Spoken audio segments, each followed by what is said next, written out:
I don't even think that's a starter here. No, that's a counter pick. That would be the most chaotic starter I think I've ever seen. Lilac Cruz. Lilac Cruz start sounds hilarious. Definitely would not like to see that. But no, we got the Young Link lock, and then we'll see what's good on the other side. We're thinking about it. Oh, we gotta check the phone first. Of course. We gotta check Twitter. Like, yo, anyone got that matchup advice? Gotta let people know that we're out here live on twitch.tv/GenGAME. Oh my goodness. I can't believe we're live on twitch.tv/GenGAME. Time to compose the tweet to let people know that we're live on twitch.tv/GenGAME. And if you're watching on twitch.tv/GenGAME, hit a follow button. Yeah. You might like what you hear. You might like what you see even I was more. about to say. Use your special eyes. My brand.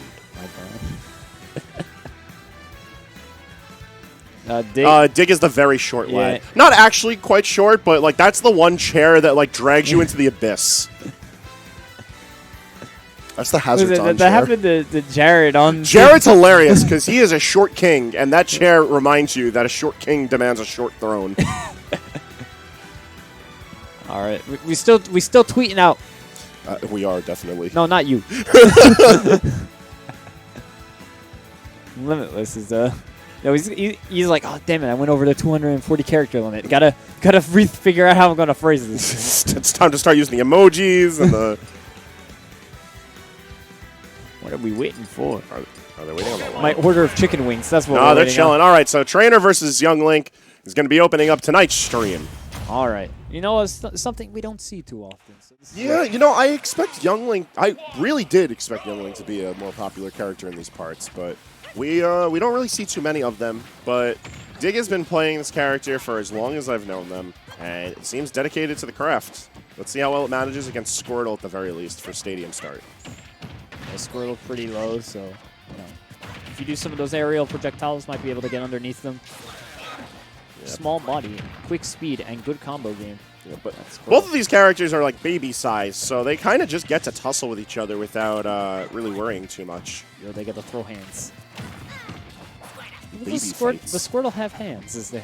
He's got the little nubbies. The nubbies. I really don't know what you would call a turtle's hands. They like paws? I don't know.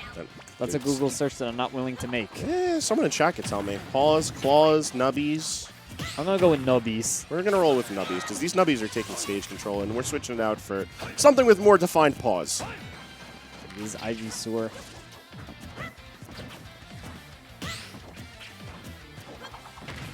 It's a very slow-paced neutral as these two try to just find their footing with projectiles. If anything, this is probably the best pick that Limits could bring out, and it's certainly showing right away as Ivysaur takes the first stock. Yeah, getting that confirmed. Taking a little bit of a lead right now, but Dig is not too far behind. Ooh, threw the boomerang a little too early. Just had nothing in his hand. Gets hit by the Nair. And the up air.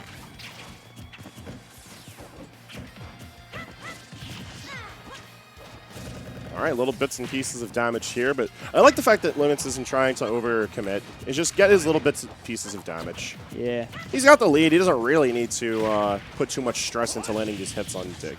But he's also doing a good job of denying the plats. That way, Dig can't really like make it ambiguous on where he's coming from. Nice down air at the edge. Taking that stock. Catching the recovery from Young Link. Ivy down air is something else, man. It is. The flag of Japan. Are able to get to the ledge. Gets clipped by the fair. Not enough to take it. That's a big toad. Ooh, and out comes the even bigger lizard. Yeah, now good DI leads us into the Charizard pick for Limits. Charizard with Rage, certainly no slouch, but that's not Rage for long. Now we finally get through the full rotation of Pokemon. This is the first time he's gone back around in the order. Yeah, the Squirtle worked out pretty all right, but I feel like it was the Ivysaur that really cemented a lead for Limits. So curious to see if, yeah, there it is. Yeah, there it is. Oh, opting for the Nair there just to try to clip Dig on the recovery. All right, putting the pressure on. Ooh, the tether cancel into the down air. Catching Dig going high. Very nice stuff there from Limitless. Yeah, that was pretty clean. Yeah, recognizing Dig was going to go high there, just like, okay, well, I can go high as well and put this out instead of trying to cover the ledge directly. So very smart play from him. Yeah, I think that puts the fear into Dig because it's like, all right, well, he was prepared for, you know, the high recovery option, you know? So I got to mix it. The synchronized water sift from both of them. They have to remind each other and all around them to stay hydrated. Stay hydrated.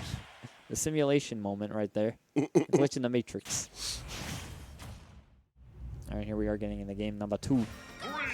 All right, smaller space makes a lot of sense for Dig. However, it could get kind of dangerous if we see Limits try to shark plats and deny the space like he was able to do in Game 1 on Stadium. I feel like Ivysaur is very good at being able to shark.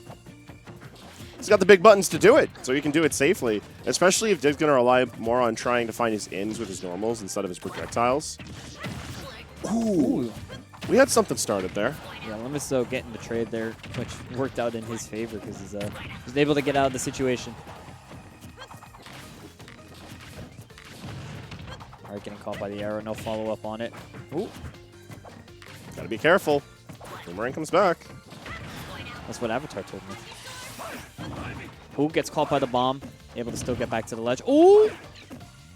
Keeping him at the ledge. All right, then there to get off. Some solid angles from Dig. Wasn't able to maintain the pressure, though, so Limits finds himself back on stage. And he's on the hunt here. Getting a bit aggressive with Ivy. I feel it's a bit of a risky play because he doesn't really have any super reliable end besides Razor Leaf, and Razor Leaf doesn't hold as much leverage in this matchup. First hit of back air in the up smash there, taking that first stock for Dig with his first lead of the entire set. All right, gets grabbed, put off stage, switches to the Ivy, just threatening the ledge. Forward smash doesn't get it. Just barely missed. All right, Razor Leaf wants to follow up. No follow-up on it. Yeah, I think it was too far in stage to go for any proper kill setup with Razor Leaf. All right, gets clipped by the second hit of fair. The boomerang into another fair. Dig is just building himself up quite a lead right now. Grab, put back on the ledge. Given the stage choice, it's in Dig's best interest just to keep this pressure on. Oh. No punish on it, though. Ooh, a little slow on the uptake from Limits is going to give Dig a little bit of space to breathe here. Back air not going to connect into much, but it's still plenty of damage. Far lapped in percent at this point. All right, grab forward throw. That's going to take the stock. Is that a little boot? Sometimes you just got to teach him a lesson, give him the little ones. I mean, he doesn't have big ones. Ooh, and that forward smash there, that's going to take that first stock away from Dig. Ooh, all right. Get a cute combo. Getting the combo going. Puts Limit at the ledge. Oh, gets hit by the boomerang. Flint arrow. No follow-up off of it, though. I feel like this is the value here in starting your combos with your normals as Young Link. Like, you're going to get the most bang for your buck. And the pressure with Fire Arrow and Boomerang is nice as your hit confirm, but much like how Ivysaur has to leverage Razor Leaf, it's only so effective as a zoning tool. You got to really scrap to make that damage rack up. Ooh, no follow-up off of it. Limits needs to get something started here to stay in this game. You just can't really find it in. Link very good at keeping opponents out. Dig's using all those tools to make sure that happens to Limits. Ooh, I think it's especially the fact that like Youngling works so well with this lack of space.